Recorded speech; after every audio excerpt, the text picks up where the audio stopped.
Dear teachers, welcome to JS in English Learning. We are with Unit 9 of PGTRB, History of English Language. That is the title, the unit title.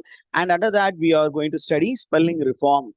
Okay, and when we think about spelling reform, which means how did the spellings of a language undergo change?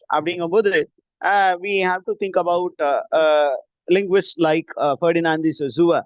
Ferdinand de Saussure, who is considered to be the father of structuralist linguistics, and he made a very famous study, and his study is called diachronic linguistics and synchronic linguistics. Upper and the diachronic linguistics, synchronic linguistics அப்படிங்கிற அந்த ரெண்டு branch இருக்கு. அது டைக்ரானிக் அப்ரோச்னு சொல்றாங்க, சிங்க்ரானிக் அப்ரோச்னும் வேற வேற terminologies வேற ஒரு ஆங்கிள் பயன்படுத்திக்கிறாங்க. இப்போ ஜென்ரலா நம்ம who is Ferdinand de Saussure, what is is famous புக்னு பார்க்கணும். எந்த புக்ல he proposed synchronic and diachronic approach or diachronic and synchronic linguistics அப்படின்னு அந்த புத்தகத்தின் பெயர் கேட்கறதுக்கு பாசிபிலிட்டிஸ் இருக்கு. அதனால அதை தெரிஞ்சு வச்சுக்கோங்க. அப்போ என்ன சொல்றாரு அப்படின்னா, he wrote a very famous book. இதை புக்குன்னு சொல்ல முடியாது. He actually delivered series of lectures which were collected. அந்த லெக்சர் எந்த வருஷம் அப்படின்னா, it was almost 4+ lectures I would say, which were delivered by Ferdinand de Saussure, the Swiss linguist, in the year 1916. And these lectures were meticulously compiled. They were collected and they were compiled and they were printed by his disciples. அவருடைய students வந்து தான் அந்த lecture notes எல்லாத்தையுமே note பண்ணி வச்சிருந்தாங்க. அப்புறம் அவருடைய original மேனுஸ்கிரிப்ட்ஸையும் என்ன பண்ணாங்க, கண்டுபிடிச்சு கொலேட் பண்ணி they published it posthumously in 1959. It is called Codes in General Linguistics. Originally it was not written in English. அது எந்த லாங்குவேஜ் அப்படின்னா, ஒரு ஸ்விஸ் லிங்குவிஸ்ட். அப்ப கோர்ஸ் ஜி ஜென்ராலியா, லிங்குவிஸ்ட் ஜென்ராலியான்னு இருக்கும், ஜென்ரா லிங்குவிஸ்டிக்ஸ்னு வரும். அந்த பர்டிகுலர் புத்தகத்துல தான் அவரு நிறைய லிங்குவிஸ்டிக் கான்செப்ட்ஸ் கொடுத்திருக்கிறார். அதுல ரொம்ப முக்கியமானது அப்படின்னா, language is a system of sign, SIGN, and he also declared that the nature of sign is arbitrary. Arbitrary, not fixed but changing அப்படிங்கிற கான்செப்ட். அப்புறம் லங்குவா பரோல் அப்படிங்கிற கான்செப்ட் எல்லாமே இந்த புத்தகத்தில் தான் நீங்க போய் தேடி பார்க்கணும். அதனால இந்த புத்தகத்தின் பெயர் பார்த்துக்கோங்க, எந்த வருஷம் லெக்சரா டெலிவரி பண்ணப்பட்டது அப்படிங்கிறது பார்த்துக்கணும். அதாவது 1916. அது பப்ளிஷ் பண்ணப்பட்ட வருடம் 1959. இப்ப வாட் இஸ் சிங்க்ரானிக் லிங்குவிஸ்டிக்ஸ் அப்படின்னு கேட்டீங்கன்னா, according to Saussure, synchronic linguistics, what does it do அப்படின்னா, it studies language at a specific point of time, particularly the present time. அதே நேரத்துல diachronic linguistics என்ன பண்ணும் அப்படின்னா, it will study the development of a language over a period of time. கடந்த 20 ஆண்டுகள் அப்படின்னு அந்த லாங்குவேஜ் எப்படி மாற்றம் அடைந்ததுன்னு படிச்சீங்கன்னா, it is called diachronic linguistics. இப்போ இந்த டைம்ல அப்படின்னு பாத்தீங்கன்னா, it is called synchronic linguistics. இவ்வளவு தெரிஞ்சுக்கிட்டா போதும், நீங்க அதுக்கு மேல போட்டு பெரிய அளவுக்கு தலையை உருட்ட வேண்டாம். ஏன் அப்படின்னா, அவ்வளவுதான் கொஸ்டின் எக்ஸாம்ல கேட்பாங்க. அவன் நிறைய படிக்கிறேன் அப்படின்னு சொல்லிட்டு கன்ஃபியூஸ் ஆயிடக்கூடாது. டைக்ரானிக் அப்படிதுக்கு இன்னொரு பேரும் இருக்கு. Diachronic is called historical linguistics. Historically, வரலாற்றில் அப்படின்னு மேல இருந்து, அப்பையில இருந்து 16ஆம் நூற்றாண்டுல இருந்து இப்ப 21ஆவது நூற்றாண்டு வரைக்கும் இந்த ஸ்பெல்லிங் வந்து மாற்றம் அடைந்ததா, எந்த இடத்துல என்ன மாதிரி மாற்றம் அடைந்தது, இப்ப நம்ம கையில இருக்கும்போது எப்படி இருக்கிறது அப்படின்னு கடைசி வரைக்கும் அங்க இருந்து வருவாங்க. அது டைக்ரானிக். சிங்க்ரானிக் அப்படின்னா, இந்த நேரத்துல இப்ப ஹியர் அண்ட் நவ் என்ன சேஞ்ச் அப்படின்னு பார்ப்பாங்க. அவ்வளவு மட்டும் தெரிஞ்சு வச்சுக்கோங்க. இதற்கப்புறம் பாத்தீங்கன்னா, the study of the development of spelling of English language over the age is called diachronic study of English language. வரலாற்றில் என்ன மாதிரி ஸ்பெல்லிங்ல மாற்றங்கள் ஏற்பட்டது அப்படின்னு படிச்சு வருவதுடைய அந்த டெர்மினாலஜி என்ன, அந்த அப்ரோச்சினுடைய பேரு டைக்ரானிக் அப்ரோச். சார் 15th செஞ்சுரியில இருந்து அல்லது 1st செஞ்சுரியில இருந்து இப்ப நம்ம 21st century வரைக்கும் என்னென்ன மாதிரி ஸ்பெல்லிங் சேஞ்சஸ் வந்திருக்குன்னு படிச்சுட்டு வர்றதுக்கு பேரு டைக்ரானிக் அப்ரோச். இந்த வருஷத்துல அப்படின்னு படிச்சீங்கன்னா இட்ஸ் கால் சிங்க்ரானிக் அப்ரோச். புரிந்ததா டீச்சர்ஸ்?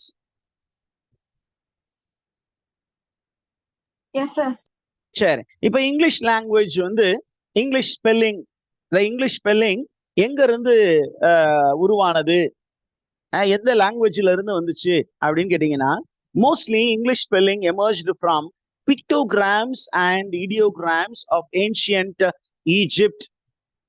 ஈஜிப்ட்ல பிக்டோகிராம்ஸ்னு இருந்தது, இடியோகிராம்ஸ்னு இருந்தது. அதுல இருந்து தான் இங்கிலீஷ் ஸ்பெல்லிங் உருவானது அப்படின்னு யாரு சொல்லியிருக்கா? இங்கிலீஷ் பொனடிஷியன்ஸ் சொல்லியிருக்காங்க. Phoenicians around the Globe.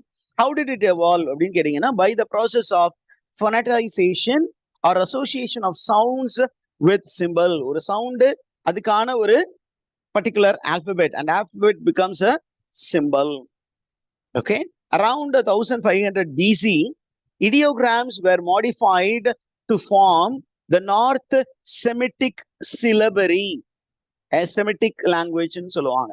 அந்த செமிட்டிக் சிலபிள் அப்படிங்கிற ஒன்று ஃபார்ம் ஆவது எந்த காலத்தில் ஆச்சு அப்படின்னா 1500 பிஃபோர் கிரைஸ்ட். அந்த இடியோகிராம்ல இருந்து தான் இந்த நார்த் செமிட்டிக் சிலபிள்ஸ், அந்த syllabary it came into existence. அந்த சிலபரியிலிருந்து வந்தது தான் நமக்கு consonantal alphabets. English consonants came from North Semitic syllabary. அந்த நார்த் செமிட்டிக் சிலபரி எதுல இருந்து வந்தது? இடியோகிராம். இடியோகிராம், பிக்டோகிராம் ஈஜிப்ட்ல இருந்து வந்தது. இதுல மட்டும் தெரிஞ்சு வச்சுக்கோங்க. அடுத்தது என்ன அப்படின்னு கேட்டீங்கன்னா, the Greeks என்ன பண்ணாங்க? Okay, the Greeks learned the new alphabet from the Phoenicians. Phoenicians, the Phoenicia அப்படின்னு ஒரு பிளேஸ் இருந்து, அதுல இருந்து இந்த கிரீக்ஸ் என்ன பண்ணாங்க? They learned the new alphabet, and அந்த நியூ ஆல்பபெட்டை என்ன பண்ணாங்க? They passed it on to the Roman letters. அப்ப இங்கிலீஷ் வந்து இது எல்லாத்தையும் உள்ளடக்கியது தான் ஆங்கிலம். அப்ப நீங்க எடுத்துக்கிட்டீங்கன்னா நமக்கு வந்து ரோமன் லெட்டர்ஸ்னு இருக்கு. ரோமன் லெட்டர்ஸ் இன் இங்கிலீஷ்லயும் நம்ம பயன்படுத்துறோமா இல்லையா? Teachers, do we use Roman characteristics in English or not? Yes, sir. We are still using it. Okay, appa Romans they actually they develop upon it, and அந்த ரோமன் லெட்டர்ஸ் வந்து எங்க இருந்து வந்தது அப்படின்னா, it was adapted from Greek and Latin. and இது எல்லாமே யாரிடம் வந்து சேர்ந்தது அப்படின்னா, it was given into the hands of Anglo-Saxon. எப்படி சார் அது இங்க வந்துச்சு அப்படின்னு கேட்டீங்கன்னா, நீங்க history of English social history of England புத்தகத்தை எடுத்து பார்க்கணும். ஆங்கிலோ-சாக்சன் பீப்புளுக்கு எப்படி ரோமன் லெட்டர்ஸ் எப்படி வந்து சேர்ந்தது, பினீஷியன் அவங்களுடைய ஸ்பெல்லிங்ஸ் எப்படி வந்து சேர்ந்தது, கிரீக்ஸ் கொண்டு வந்தது எப்படி வந்து சேர்ந்தது அப்படின்னு கேட்டீங்கன்னா, you find the Romans, they invaded Britain around 50 BC. அந்த 52ல தான் நீங்க வந்து ஏறக்குறைய Julius Caesar left actually Rome, and he went back to he left Britain and went back to Rome. Julius Caesar அது வரைக்கும் ஏறக்குறைய 40ல இருந்து ஒரு 52 வரைக்கும் ஏறக்குறைய ஒரு 12 ஆண்டுகள் வந்து பிரிட்டன் வாஸ் a colony. பிரிட்டன்ல நிறைய பிளேசஸ் வந்து they were the colonies of Rome. Roman Empire was having Britain under its clutches. அப்ப அவங்க என்ன பண்ணாங்க அப்படின்னா, தாங்க கத்துக்கிட்ட லாங்குவேஜை, தங்களுக்கு தெரிந்த லாங்குவேஜை யாருக்கு கொண்டு கொடுத்துட்டாங்க? ஆங்கிலோ சாக்சனுக்கு கொடுத்துட்டாங்க. ஓகே, அண்ட் ஆங்கிலோ சாக்சன்ஸ் அதை அப்படியே ஃபாலோ பண்ணிட்டு இருந்தாங்க. when Anglo-Saxons after Romans யாரு உள்ள வந்தா அப்படின்னு பாத்தீங்கன்னா, you have Christian missionaries. அவங்க என்ன பண்ணாங்க அப்படின்னா, they adopted Latin alphabets and they created their own language, and that language came to be one of the prototypes of English language. In Anglo-Saxon England, Germanic runes were used in inscriptions. Okay, Anglo Saxon காலகட்டத்துல என்னென்ன மாதிரி விஷயங்கள்லாம் நடந்தது அப்படின்னா, அவங்களோட இன்ஸ்கிரிப்ஷன்ல அவங்க என்ன பயன்படுத்தினாங்க அப்படின்னா, ஜெர்மானிக் ரூன்ஸ். ஜெர்மனியில இருந்த ஒரு லாங்குவேஜ் ஃபார்மை வந்து இன்ஸ்கிரிப்ஷன்னா கல்வெட்டுகளில் அதை பயன்படுத்தினார்கள். கல்வெட்டுகள்ல ஆங்கிலோ சாக்சன்ஸ் எதை பயன்படுத்தினார்கள் அப்படின்னா, they used Germanic runes. whereas in manuscript, in writing, ஒருவேளை அது வந்து ஸ்க்ரோல்ல இருக்கலாம், அல்லது ஸ்கின்ல இருக்கலாம், அல்லது பார்ச்மெண்ட்ல இருக்கலாம், காய்ந்த சருகுகளில் எழுதி இருக்கலாம், அல்லது ஆடு மாடு அதனுடைய தோள்களில் எழுதி சுருளேடுகளாக இருந்துக்கலாம். அப்படி சுருளேடுகளில் அவர்கள் எந்த லாங்குவேஜ் பயன்படுத்தினாங்கன்னா, லாட்டினை பயன்படுத்தினார்கள். Then you have the Norman conquest of England, and in the Norman conquest of England வந்த உடனே என்ன நடந்தது? Slowly Latin was disappearing from the scene, and people started giving much importance to French language. French language ஓடு ஏற்கனவே Latin வந்து டாமினண்டா இருந்தது. அப்ப Latin and French ரெண்டும் மிக்ஸ் ஆச்சு, and German runes slowly disappeared. And Latin grammar, French grammar, அப்புறம் ஏறக்குறைய கிரீக்கும் இருக்கு.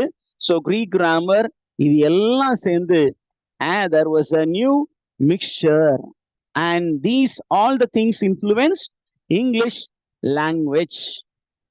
ஓகே, அதுக்கு ஒரு எக்ஸாம்பிள் சொல்லணும் அப்படின்னு கேட்டீங்கன்னா, இன் ஓல்டு இங்கிலீஷ்ல என்ன மாதிரி ப்ராப்ளம் இருந்தது அப்படின்னா, இன் old English there was no silent consonant.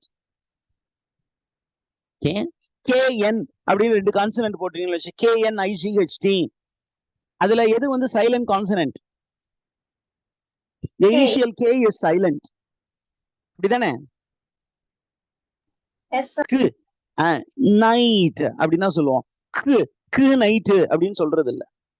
அப்ப இனிஷியல் கே அந்த மாதிரி இன்னும் there was no silent consonant in old English, but in modern English we have that silent consonant.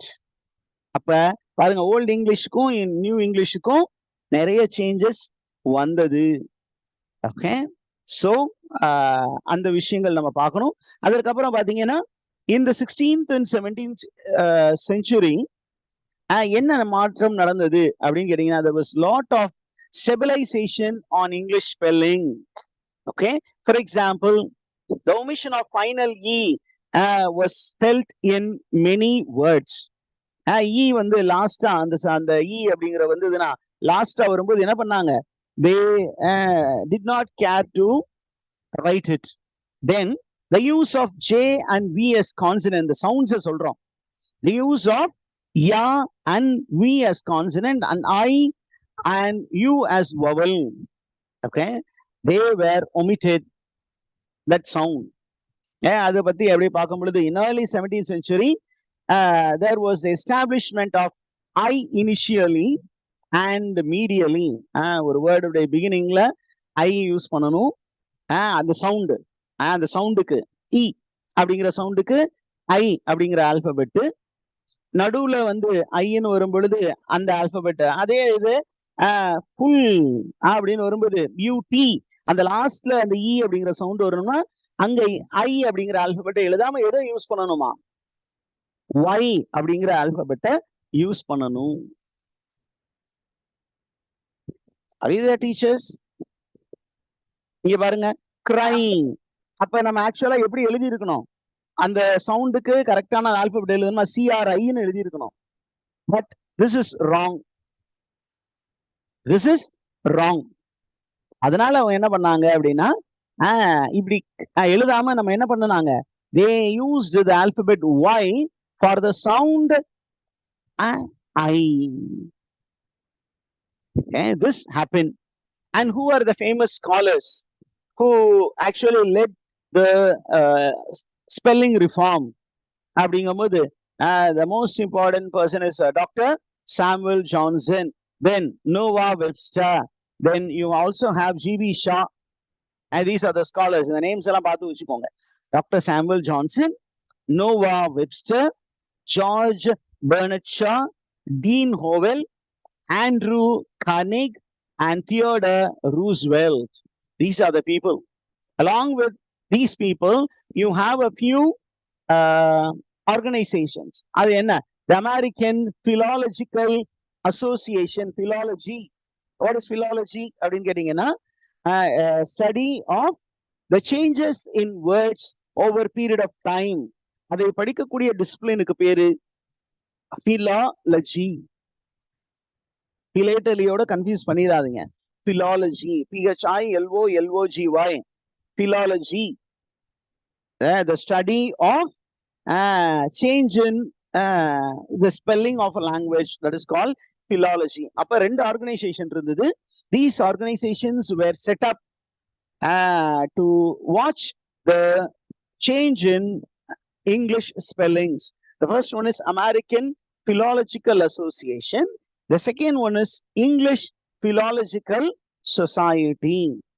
அதற்கப்புறம் ரொம்ப மேஜரா நம்ம வரக்கூடியது என்ன அப்படின்னா 1930 in the year 1930 there was a Swedish philologist, and the name of the Swedish philologist is R.E. Zachrisson.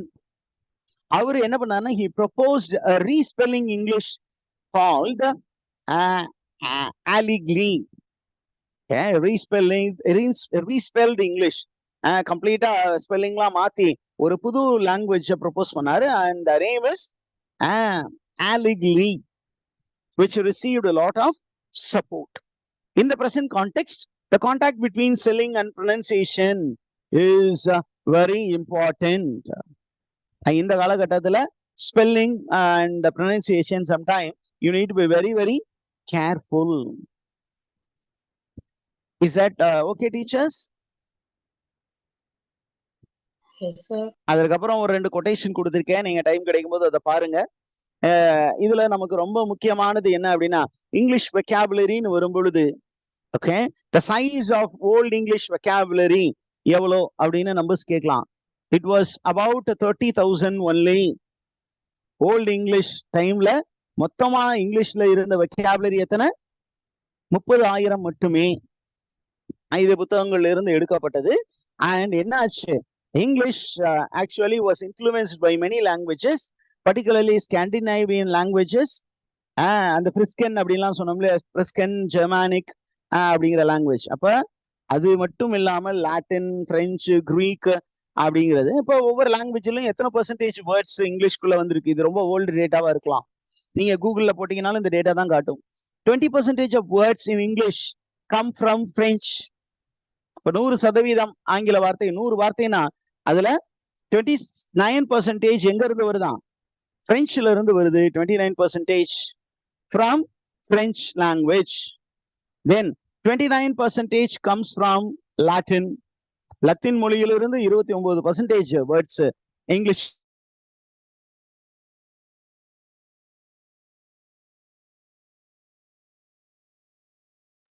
Sir, not audible, sir.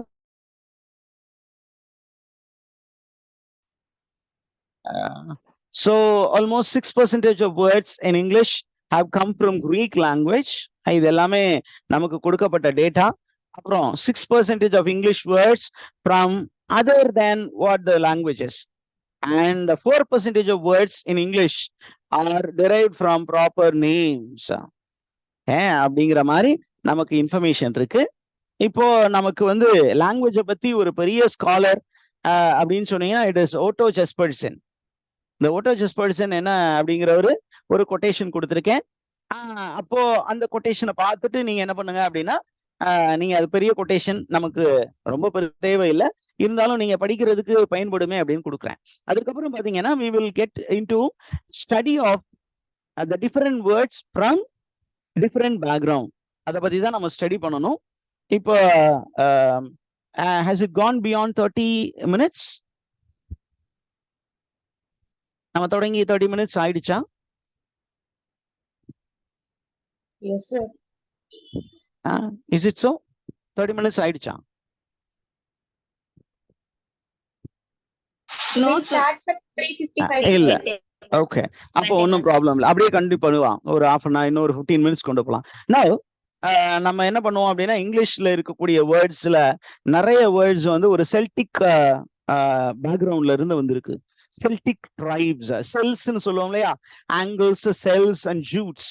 அப்ப அந்த Celtic பேக்ரவுண்ட்ல இருந்து இங்கிலீஷுக்கு நிறைய வெக்காபுலரிஸ் வந்திருக்கு.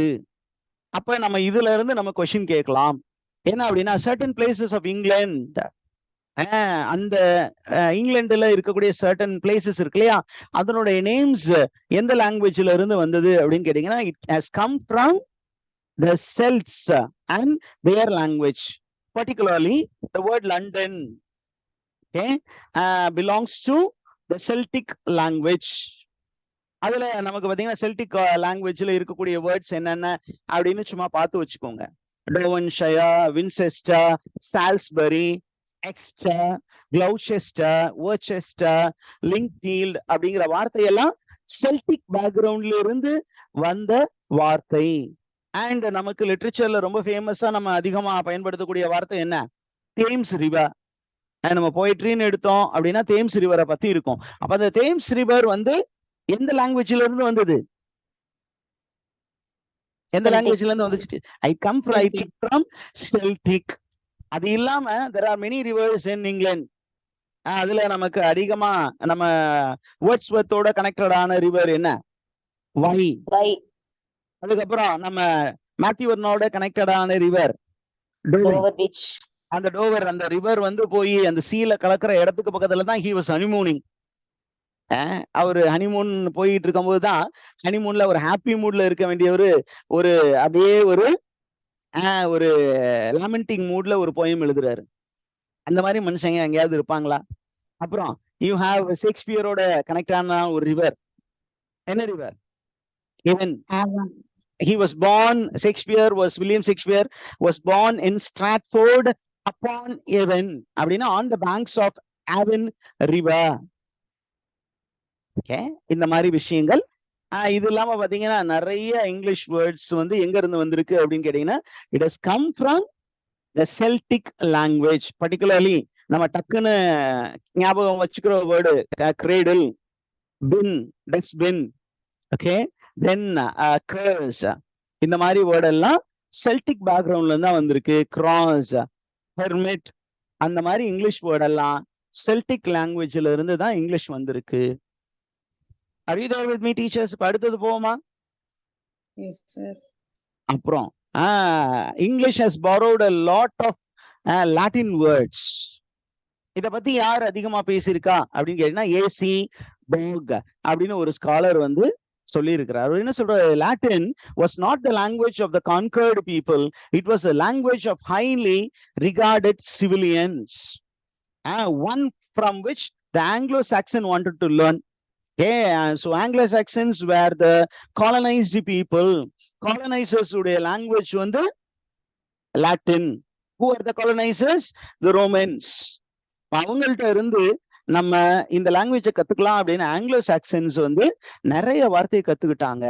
அப்ப Latin words that denoting places இன்னைக்கு இருக்கக்கூடிய வேர்ட்ஸ் என்னென்ன அப்படின்னு பாத்துக்கோங்க. இதுல நமக்கு வந்து ஏதாவது லிட்ரேச்சர்ல ரொம்ப கிளவுசெஸ்டர் அப்படிங்கிற வேர்டு, லான்காஸ்டர், லான்காஸ்ட்ரியன் ஃபேமிலி அப்படின்லாம் சொல்லுவோம் இல்லையா, யார்க்ஷயர் ஃபேமிலி, லான்காஸ்டர் அப்படிங்கிறதெல்லாம் எங்க இருந்து வந்ததுதான்? லாட்டின்ல இருந்து வந்தது. அதுக்கப்புறம் there are a huge number of Christian words which are borrowed from Latin, which is at present in English dictionary. அப்ப இந்த வேர்ட்ஸ் எல்லாம் பார்த்து வச்சுக்கோங்க. இது எல்லாமே லாட்டின்ல இருந்து வந்த word. abbot, arms, altar, angel, anthem, ark, candle, canon, chalice. chaliceனா என்ன? இந்த ஃபாதர் கையில வந்து ஒரு கோப்பை மாதிரி ஒண்ணு வச்சு இப்படி உயர்த்து காட்டுவாங்க. that is called chalice. then cleric, then deacon, disciple, epistle, hymn. இந்த போன்ற வார்த்தைகள் எல்லாமே எங்க இருந்து வந்துச்சான்? லாட்டின்ல இருந்து இங்கிலீஷ்க்கு வந்த வார்த்தைகள். அதுக்கப்புறம் names of articles of clothing and household things were borrowed from Latin. And then words regarding education and learning were borrowed from Latin. And ஒவ்வொரு ஏஜ்லயும் ஒவ்வொரு செஞ்சுரியிலையும் நிறைய வேர்ட்ஸை வந்து உள்ள லாட்டின்ல இருந்து இங்கிலீஷ் பாரோ பண்ணியது. அந்த கான்செப்ட் இந்த இதெல்லாத்தையும் நீங்க பொறுமையா எடுத்து இந்த நேம்ஸ் எல்லாம் கொஞ்சம் சும்மா ஒரு 2 தடவை 3 தடவை பாத்தீங்கன்னா மைண்ட்ல பிக்ஸ் ஆயிக்கும். ஓகே, அதையும் செய்து விடலாம். அதற்கப்புறம் ரொம்ப முக்கியமானது என்ன அப்படின்னா, there are many Greek words which have entered into the English language. அதுல முக்கியமான வேர்ட்ஸ் என்ன அப்படின்னா, the word anonymous, the word anonymous, the word catastrophe. Catastrophe na என்ன? What do you mean by catastrophe? Catastrophe means destruction. Destruction. The word criterion comes from the Greek word ostracize, தனிமைப்படுத்துதல் அப்படிங்கிறது அங்கிருந்தா வந்துச்சு. அப்புறம் thermometer அப்படிங்கிற English word எங்க இருந்து வந்ததுன்னு question கேட்பாங்க. It came from the Greek word. The word tonic came from Greek word. இந்த மாதிரி நிறைய இருக்கு. அப்புறம் the Greek scientific and political terms that entered into English என்னென்ன அப்படின்னு பாத்தீங்கன்னா, ஆட்டம், கேரக்டர், கோரஸ், சைக்கிள், அக்ரோபாட் அப்படிங்கிற வார்த்தையெல்லாம் கிரேக்கத்திலிருந்து ஆங்கிலத்திற்கு வந்த வார்த்தைகள். அதற்கப்புறம் the Greek elements, கிரீக்ல இருந்து நிறைய வார்த்தைகள் வந்திருக்கு. பர்டிகுலர்லி the word graph, கிராஃப்னா ரைட்டிங், போன் அப்படிங்கிற வேர்டு, இதெல்லாம் நமக்கு லிங்குவிஸ்டிக்ஸோட ரொம்ப க்ளோஸா கனெக்டா இருக்க வேர்டு. அதனால இந்த வேர்டை வந்து கொஸ்டின் பேப்பர்ல வந்ததுன்னா ஆச்சரியப்படாதீங்க, ஆன்சர் பண்ணிருங்க. நமக்கு வந்து இந்த ஸ்டீரியோ டைப், டெலிபோன், போனோகிராஃப் அப்படிங்கிற எல்லா வேர்டுமே எங்க இருந்து வந்துதான்? எந்த லாங்குவேஜ்ல இருந்து வந்தது? Greek language. அதற்கப்புறம் பாத்தீங்கன்னா, இங்கிலீஷ் லாங்குவேஜுக்கு there are many Scandinavian words which entered into English dictionary. Scandinavian அப்படின்னு கேட்டீங்கன்னா, ஸ்காண்டினேவியா அப்படின்னா ஹாலண்ட், டென்மார்க், பின்லாந்து அந்த ஏரியால இருக்கிற அந்த பெல்ட் தான் ஸ்காண்டினேவியன் பெல்ட். பாத்தீங்கன்னா ஹாலண்ட், பின்லாந்து, டென்மார்க், அப்படியே ஜெர்மனி அந்த லைன் வரைக்கும். இப்ப அதுல இருந்து வந்த வார்த்தைகள் என்னென்ன வார்த்தைகள்னு பாருங்க. You have the word like bank. முக்கியமான வேர்டை மட்டும் நான் ஹைலைட் பண்றேன். பேங்க் நமக்கு தெரிஞ்ச வார்த்தை, ரொம்ப பரிச்சயமான வார்த்தை. ஆனா எங்க இருந்து வந்தது நம்ம தெரியாம யூஸ் பண்ணிட்டு இருப்போம், இங்கிலீஷ்னு சொல்லிட்டு இருப்போம். ஆனா English word from Scandinavian background. The word boon, boon அப்படின்னா பிளெஸிங். அதுக்கப்புறம் பிரிங்க், பிரிங்க்னா what do you mean brink? Yes, to the brink அப்படின்னா அந்த பார்டர் தொற்று நிக்கிறது, மேல வலிந்து கொண்டு நிற்பது. the word bull, இந்த மாதிரி நிறைய வேர்ட்ஸ் வந்து ஸ்காண்டினேவியன் வேர்ட்ஸ் தான். அதுக்கப்புறம் பிரெஞ்சு லாங்குவேஜ்ல இருந்து நிறைய வேர்ட்ஸ் வந்து இங்கிலீஷ் லாங்குவேஜுக்கு வந்துருச்சு. Particularly government administrative words. the word government itself, the word govern, the word administer, the word tax, the word rebel, the word traitor, chancellor, treasurer அப்படிங்கிற எல்லா வேர்டும் பிரெஞ்சுல இருந்து வந்தது. நிறைய French church words entered into English, particularly theology, sermon, confession, clergy, cardinal, crucifix அப்படிங்கிற term எல்லாம் வந்துச்சு. அப்புறம் நிறைய லாவை குறிக்கக்கூடிய பிரெஞ்சு வேர்ட்ஸ் வந்து இங்கிலீஷ் உள்ளே வந்தது. அதற்கப்புறம் மிலிட்டரி, ஆர்மி, நேவை கொடுக்கக்கூடிய வார்த்தைகளும் பிரெஞ்சுல இருந்து இங்கிலீஷ்ல வந்துருச்சு. குளோதிங்கை குறிக்கக்கூடிய வார்த்தை வந்தது, ஃபுட்டை குறிக்கக்கூடிய வார்த்தை வந்தது, சொசைட்டியை குறிக்கக்கூடிய வார்த்தை வந்தது, அல்லது ஹியூமன் பீயிங்ஸை குறிக்கக்கூடிய வார்த்தை பிரெஞ்சுல இருந்து வந்தது. ஹண்டிங், ஆர்ட், லேர்னிங், மெடிசன், இந்த மாதிரி நிறைய வேர்ட்ஸ் வந்து விட்டது. இன்னைக்கு நம்ம கையில இருக்கிற நிறைய நவுன்ஸ், அட்ஜெக்டிவ்ஸ், வேர்ப்ஸ், ஃப்ரேசஸ் இது எல்லாமே பிரெஞ்சுல இருந்து வந்திருக்கு. என்னென்ன அப்படின்னு மட்டும் நீங்க பாத்துக்கோங்க. ஒரு தடவை 2 தடவைக்கு இந்த ஃபைல் உங்களுக்கு நான் அப்லோட் பண்ணிடுவேன். இந்த கிளாஸ் முடிஞ்சோன்னா அதையும் ஒரு தடவை நீங்க பார்த்து வச்சுக்கிட்டீங்கன்னா எக்ஸாமுக்கு நீங்க தயாராகிடுவீங்க. அதுக்கப்புறம் இட்டாலியன் இன்ஃப்ளூயன்ஸ்ல இருந்து வந்த வேர்ட்ஸ் என்னென்ன? இன்னைக்கு ஒபேரா, ரெப்ளிகா அப்படிங்கிற வேர்டு, ஸ்டுடியோ அப்படிங்கிற வேர்டு, ஒபேரா அப்படிங்கிற வேர்டு. ஒபேரானா என்ன teachers? What do you mean by opera? A musical composition, a musical play that's called opera. Piano, அப்புறம் நமக்கு வந்து ஃபென்டாசியா, ஃபென்டாஸ்டிக் அதுல இருந்து வரக்கூடிய வேர்டு. வயலின் அப்படிங்கிற வேர்டு, சோலோ, ஜிராஃபி, சானட் அப்படிங்கிற வேர்டு எல்லாமே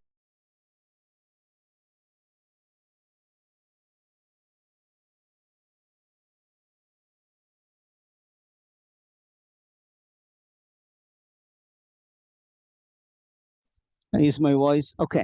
நெதர்லாண்ட்ஸ்ல இருந்து வந்திருக்கு.